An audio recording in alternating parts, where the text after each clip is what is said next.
कोण कोण palm expo बघण्यासाठी आलं तर त्यानं कमेंट बॉक्समध्ये करून सांगा की कुठला शो आहे. चला ते पुढे सांगतोय. जय श्रीराम मित्रांनो, मी शंकर. सगळ्यात पहिल्यांदा गेलो आम्ही स्टँडकडे. बघा की कसं स्टँडवाल्यानं एकच नंबर केलंय.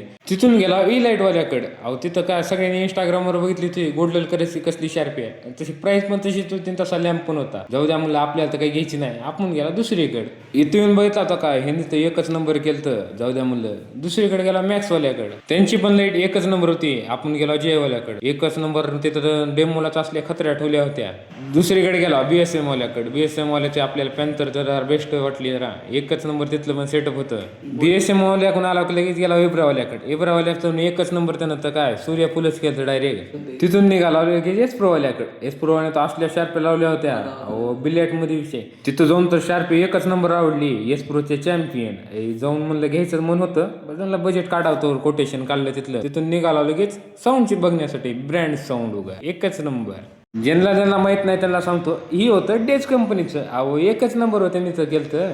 तिथून आला प्रॉपर JBLचं साऊंड बघण्यासाठी. बघा कसं आहे.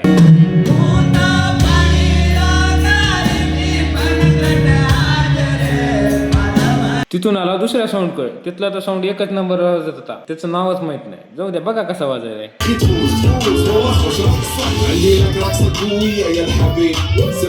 तिथून आलो दुसऱ्या साऊंड पाहिजे. तिथला पण बघा कसं वाजायला.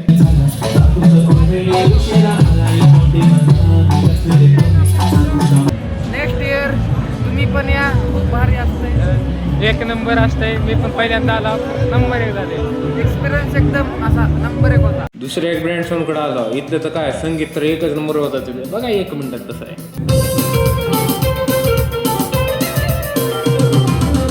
ह्या मोठ्या हॉलमध्ये येऊन बघितला तो काय इकडं तर सगळे एक नंबर ब्रँडच. इकडे साधा सुद्धा माणूस म्हणजे यायला एंट्री देणार आलं ते असं होतं.